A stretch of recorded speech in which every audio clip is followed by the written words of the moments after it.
हरे कृष्णा। भगवत गीता की इस वीडियो में हम पढ़ेंगे 8वें अध्याय का 5वां और 6ठा श्लोक। वेरी वेरी इंपॉर्टेंट श्लोक हैं। अगर हम अपने इस जीवन को एक परीक्षा माने तो याद रखिएगा कि जो वास्तविक परीक्षा की घड़ी है ना, वो होती है मृत्यु की घड़ी। जब हम इस शरीर का त्याग करते हैं, बहुत इंपॉर्टेंट है। हमने कई बार बात की है कि आध्यात्मिक लोक हैं, उच्च लोक हैं, निम्न लोक हैं। इसी तरह से शरीर भी आध्यात्मिक शरीर है, इससे बेहतर शरीर है जो हमें अभी मिला हुआ है, और इससे निम्न योनियां भी हैं।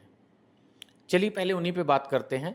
अगर हम बात करें आध्यात्मिक लोक, तो ये हम वैकुंठ लोक, भगवान के गोलोक वृंदावन आदि की बात कर रहे हैं। अगर हम उच्चतर लोकों की बात करें तो इसमें स्वर्ग लोक आ जाते हैं, जिसमें ब्रह्मा जी का सत्य लोक भी सम्मिलित है। ऐसे अनेक लोक हैं जहाँ पर अनेक अनेक ऋषि मुनि पहुँचते हैं इस जन्म में तपस्या और भगवान का नाम लेकर। फिर निम्न लोक भी हैं, पाताल लोक आदि। इसी तरह से अगर हम शरीर की बात करें तो इससे बेहतर शरीर है देवताओं का शरीर, लेकिन सबसे बेहतर शरीर होता है आध्यात्मिक शरीर जो मोक्ष के बाद प्राप्त होता है। निम्न योनियों की अगर बात करें तो हमने पहले भी चर्चा की है, हमें पेड़ बनाया जा सकता है दंड के रूप में।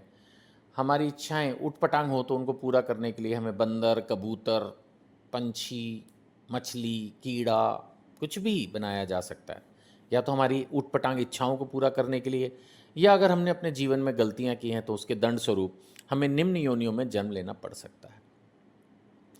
ये सब बातें कुछ हद तक इस बात पर भी डिपेंड करती है कि मरते समय, यानी ये शरीर छोड़ते समय हमारी क्या मानसिक स्थिति थी। आइए भगवत गीता के इन 2 श्लोकों में पढ़ें कि भगवान क्या बता रहे हैं इस बारे में। 5वें श्लोक में, 8वें अध्याय 5वां श्लोक, भगवान कह रहे हैं, जीवन के अंत में जो केवल मेरा स्मरण करते हुए शरीर का त्याग करता है, यानी शरीर के त्याग की बात हो रही है, और भगवान कह रहे हैं केवल मेरा स्मरण, केवल मेरा, फालतू की बातें दिमाग में नहीं आए, केवल मेरा स्मरण करते हुए शरीर का त्याग करता है वह तुरंत मेरे स्वभाव को प्राप्त होता है, इसमें रंच मात्र भी संदेह नहीं है। यानी अगर हम चाहते हैं हमें मोक्ष की प्राप्ति हो तो हमें अंत समय में भगवान को याद करना होगा। अब ये बिल्कुल वैसा ही है जैसे मैंने कहा, अगर इस जीवन को परीक्षा माने, एक स्टूडेंट का एग्जाम्पल लें, एक विद्यार्थी का उदाहरण लें, तो वो अगर सारे साल पढ़ रहा है तो वो एग्जाम के आखिरी दिनों में भी पढ़ेगा ही, और उसको प्रश्न आते होंगे और उसके उत्तर वो ठीक से लिख देगा। सो जो आदमी सारी जिंदगी कृष्ण का नाम ले रहा है उसको अंत समय में भी कृष्ण ही याद आएंगे। उसकी मोह माया तो पहले ही खत्म हो चुकी होगी ना, तो अंत समय में उसको मे भी अपनी वाइफ या हस्बैंड, बच्चे, प्रॉपर्टी या और कुछ भी याद नहीं आएगा। उसको अंत समय में यही लगेगा कि बस, जैसे भगवान की एक लीला होती है ऐसे हमारी भी एक लीला थी, अब हो गई खत्म, इतनी ही थी। चाहे वो हमें शरीर किसी बीमारी की वजह से छोड़ना पड़े या इवन एक्सीडेंट भी हो, वो बात अलग है, हो सकता है एक्सीडेंट वगैरह कुछ इस तरह का हो जाए कि हमें एक क्षण भी सोचने का मौका ही ना मिले। बट जितना मैं जानता हूँ, आम तौर पर भक्तों की कभी आकस्मिक मृत्यु नहीं होती, क्योंकि भगवान ने भी ये सिस्टम बनाया हुआ है कि अंत समय में आप मेरे बारे में सोचोगे और फिर आपको भगवान मोक्ष प्रदान करेंगे। सो आम तौर पर सभी भक्तों को मृत्यु से पहले भगवान सोचने की शक्ति देते हैं। वो भगवान का मंत्र जाप करते हुए मन में या मुख से, जैसा भी संभव होता होगा, इतना तो मुझे भी एक्सपीरियंस नहीं, लेकिन जितना मैंने पढ़ा और सुना उसके आधार पर बता रहा हूँ कि भगवान अपने भक्तों को ये मौका जरूर देते हैं कि वो अंत समय में उन्हें याद कर सकें और फिर भगवान को प्राप्त कर सकें। वो बात अलग है जिनकी उम्र ज़्यादा है, वो किसी भी उम्र में भक्ति करना शुरू करें तो भी उनको पूर्ण सफलता मिल ही जाएगी, क्योंकि अंत समय में तो भगवान को याद करना है। तो अगर आपने भक्ति सिर्फ 3 क्षण पहले, 2 क्षण पहले, 1 क्षण पहले भी शुरू की है, और अंतिम क्षण में अगर आपने भगवान को ठीक से याद कर लिया, अब अजामिल की कथा है ही ना, पूरा जीवन उसका पाप में बीता, लेकिन उसने लास्ट में नारायण बोला तो तुरंत विष्णुदूत उसको बचाने आ गए।